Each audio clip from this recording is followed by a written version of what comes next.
Hey, Dr. Derek Nielsen here, owner of Kaizen Physical Therapy. Today I want to talk about one of the biggest problems in healthcare today, and I'm talking about orthopedic healthcare.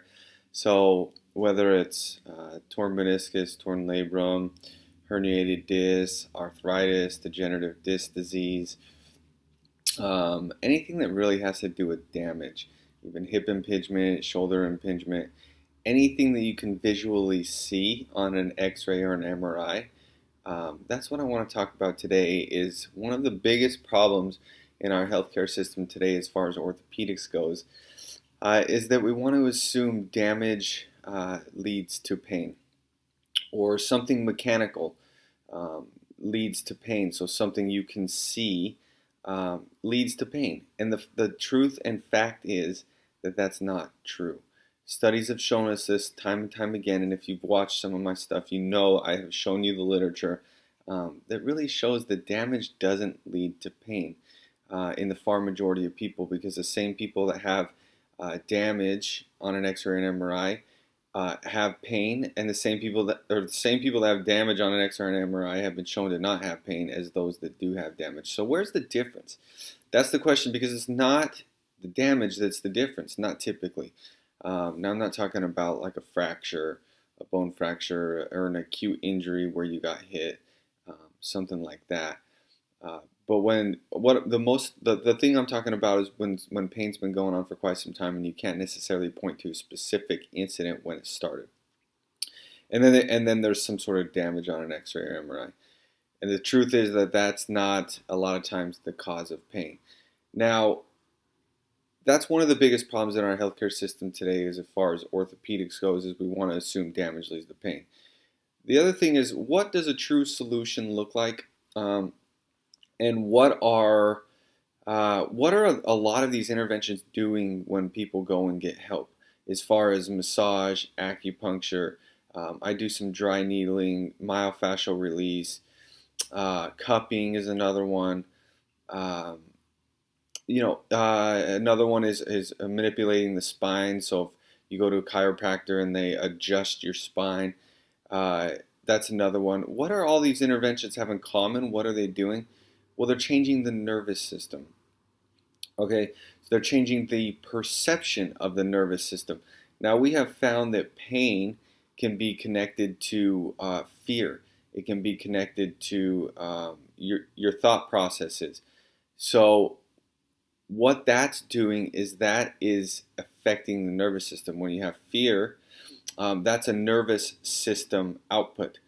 Uh, and when we can change the nervous system, when we can change the perception of the nervous system, a lot of times that's when we can get people out of pain, regardless of what we see on an X-ray or MRI, or if there's damage. Changing the perception of the nervous system to say, hey, everything's okay here. There's nothing wrong.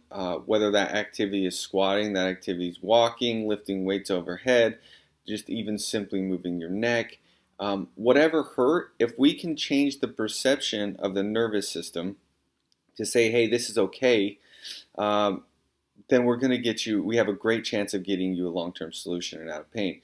And that's what a lot of these, no, that's what all of these different interventions do. So adjusting your back, massage, acupuncture, dry needling, myofascial release, all of these interventions, cupping, all they're doing is changing the nervous system. They're changing the perception of the nervous system, because what we're doing is we're giving the nervous system a different input.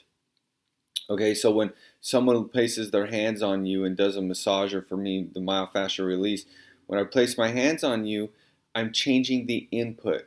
I'm changing the input to your brain. I'm changing the input, what you feel on the skin. And just by changing the input, we can kind of reset the nervous system, if you will. And that's what all of these interventions are about. Because I don't want people thinking, hey, I'm going to get, for example, I'm going to go get my spine adjusted and my curve this is one I hear a lot. I'm going to go get my spine adjusted and my curve needs to be changed. It's the cause of my pain. No, that's typically 99.9%. That's not the cause of back pain. Is not because of the way your curve of your spine is. And if you look at people who have scoliosis, a lot of them have scoliosis and they don't even have any pain.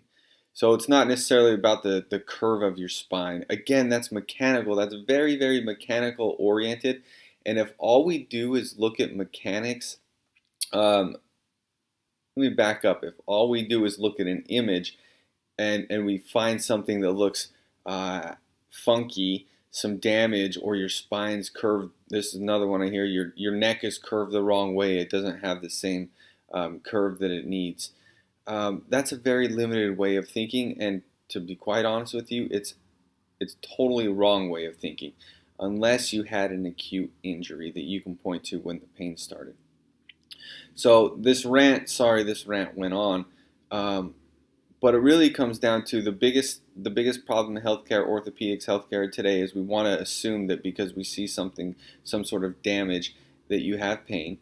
And then I also want you to know that when you go and get dry needling, cupping, acupuncture, massage, when you go and get an adjustment, all these interventions, the reason you feel better after them isn't because they're changing the muscle, or they're changing the fascia, or they're realigning the bones. That's not why they feel better. They're changing the perception of the nervous system.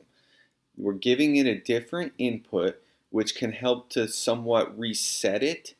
Now, that's not really a technical term, but it really is resetting it. Uh, Kind of resetting the nervous system, and then it's what we do when that nervous system is reset that really makes the long-lasting change. So I want to say, don't think about as much of the what am I doing when I go and get a massage or acupuncture or dry needling. What is it doing, uh, and how is it going to help me? Just realize that it's really just changing the nervous system, changing the perception, resetting it, and then it's what you do when you feel better that's going to give you that long-lasting solution. And again, it always comes back to movement. It comes back to making sure your head moves, your neck moves like it should, shoulders, back, hips, knees, ankles. If everything's moving like they should, typically pain falls off. All right, thanks for listening to that rant. I hope that wasn't too much, and definitely hope it made sense. And I will talk to you soon.